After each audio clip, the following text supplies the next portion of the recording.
Hello, my name is William Small. The following is a condensed lesson that I taught in 2024 at a specialty high school under the Soul Ministry of Education. I taught the lesson to about 25 students, advanced English learners. This lesson was one in a larger series of lessons intended to help students prepare for writing a formal exploratory essay at the end of the semester. In the lesson, students complete a source dialogue, an imaginative conversation between authors, texts, and perspectives to help the students learn about synthesis and to help develop their critical thinking. I will now begin the shortened version of the lesson. Thank you. Welcome back. Today, as you know, is the third day in our mini practice for the exploratory essay. We know some of you are feeling a little scared, perhaps confused. Maybe you aren't sure if you're on the right path. But we wanted to let you know that that is totally okay. That is the purpose of this practice. You are here to fail in the safety of your grooves, to learn from that failure, to learn from that experience, so that when it comes time to write your own individual exploratory essay at the end of the semester, you'll feel ready. With that said, let's begin. As you know, this project all began when we read an article in class about Robert Nozick. He was a philosopher that asked a very interesting question. He asked if a perfect virtual reality machine existed, and it could offer you any pleasure you ever dreamed of, would you get into the machine? Now, I know we had a very interesting discussion about this article and this philosopher in our previous class. And that helped prepare us for this mini practice for the exploratory essay. The first step of our mini practice was asking an appropriate question. We formed small groups and we brainstormed as many questions as we could about the article and about Robert Nozick's central question. We gave feedback on our partners' questions and learned to ask questions that are open-ended, that don't have an easy answer, and that could be answered reasonably with research and evidence that aren't too fantastical or hypothetical. The next class, we continued with step 2, and we conducted research based on one of the questions that we brainstormed. You made short little PPTs in your small groups, and you found 4 distinct sources, all offering different perspectives on the question that your group chose. Today, we're going to take it one step further. We are going to make connections between the different research sources that we've found, and we're going to integrate those sources. Afterwards, we're going to reflect on how this research helped deepen our understanding about the question. How has our thinking changed over time, before research and after research? Here are some questions that you all asked in class, that you all researched in groups. One question asked, what comparisons can we make between virtual reality and social media? Another group asked, do we even value truth and reality in a world so flooded with fake news?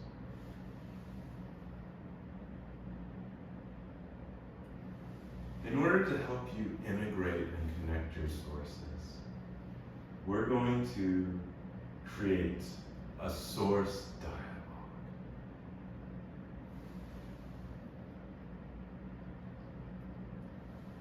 How does this help? A source dialogue allows you to see the interplay between your different sources.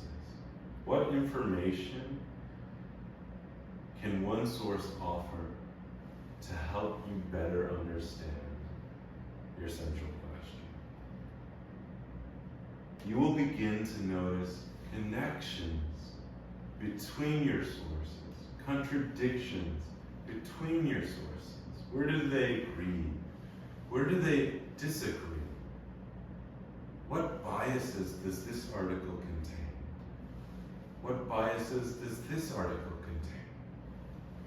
What information is missing from one article that another article might offer you? And finally, you're going to try and integrate all that information into a cohesive whole, something that flows together.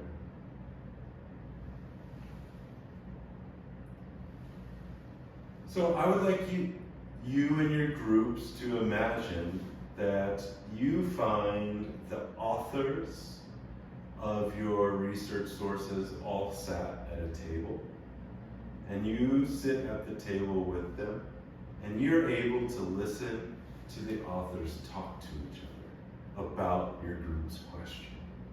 What would the different authors say to each other? How would they respond to each other?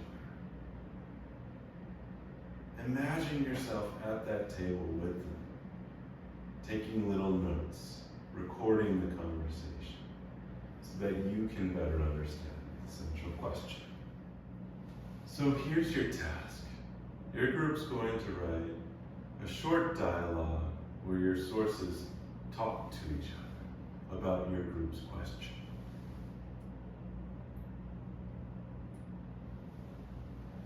Each of you will become the author or character of your individual source.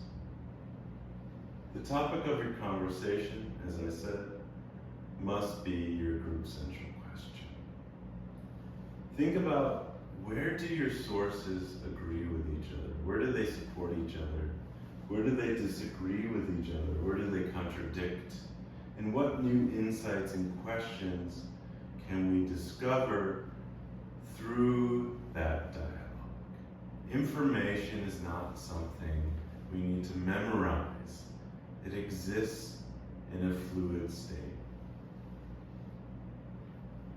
It's important to note that your characters should express the key ideas and viewpoints in your article. So you have to think, what is the main idea of my article? What does this author really want to say? And finally, this is an opportunity to have some fun. Be creative. What do you think your author sounds like? How do they act? Give them a voice. Be creative. We will provide you with shared Google Docs that you will use as a group to write. At the top of your document, please write your group number, please write your group's question, and please give a name. Write the name of your article, your character, if possible, your author. Student 1, what is your name? Student 2, what is your name, etc. This sort of thing. In order to help you begin your source dialogue, we provided you with an opening line. We imagined that Dr. Nozick is also at the table with the authors of your research sources. Since his question is where this all began, it felt appropriate for him to be the mediator, the organizer of the conversation. And so, if you want to, you can begin with the opening line that teachers provided you. Thank you all for joining me. I'm very excited to hear your thoughts on this question, this sort of thing.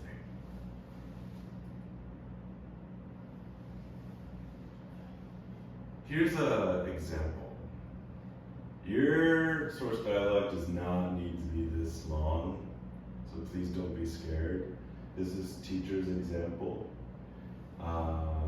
In teacher's example, we asked, how do representations of reality begin to replace reality? And in the conversation, there's a Tibetan monk and there is a French philosopher. And it's important to note that this monk expresses his ideas, but then goes on to ask the philosopher a question. This is key. It's a dialogue. They're talking to each other. The purpose of this is not to have each one of you dump all your info one by one without any sort of interactions. This is really what I want you to focus on, the interactions between your sources. So now, please take out your tablets, your laptops, open the Google Doc in the classroom, and begin writing. Teachers will be coming around to answer any questions you have, to give feedback, and to check in with you. Thank you. Yep, it's in the Google Classroom. Just find your group number.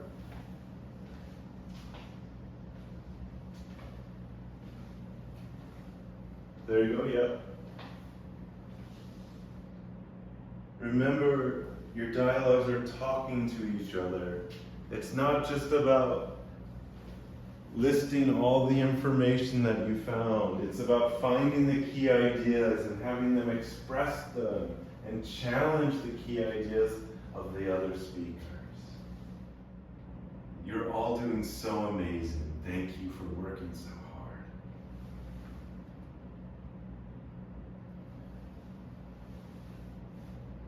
Now it's time to read your dialogue in groups. Please take a little bit of time and read the results of your writing together. Each one of you will play a character, and then we're going to ask one group to come up and perform their source dialogue to the class.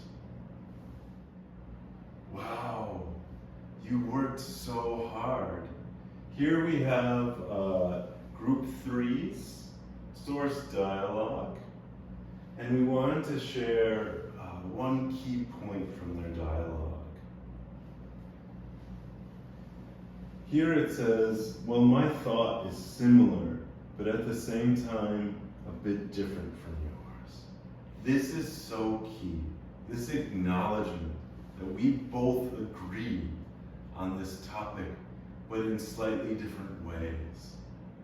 Discovering the nuance of the argument, the subtleties of the argument. This is so important. And it's also a great way to transition between your various sources in your writing. Okay, amazing class. You all worked so hard today, and both teachers are very proud of you. As a final challenge, we are asking you to write an exit slip. This is a free writing activity. You can choose one of the following reflection questions. Write about it briefly. Don't worry too much about having perfect writing. This is just about writing to understand your thinking better. So submit this free writing, this exit slip to the Google Classroom by the end of the day, and everything should be okay. Nothing too stressful. Here are the reflection questions. Remember, choose one. Okay, guys? So, first one, what moment from the dialogue stood out to you the most? Why? Second one, what new insights, connections, or contradictions did you notice through the source dialogue activity? Number 3, what problems did you face while researching and integrating those research sources? Trying to identify those problem spots so that when it comes time to write your own essay, you feel more prepared. And finally, How did the different sources enhance your understanding of the central question? How has your thinking changed over time? So, thank you so much for working so hard today. We're very proud of you, and see you next time. Bye-bye.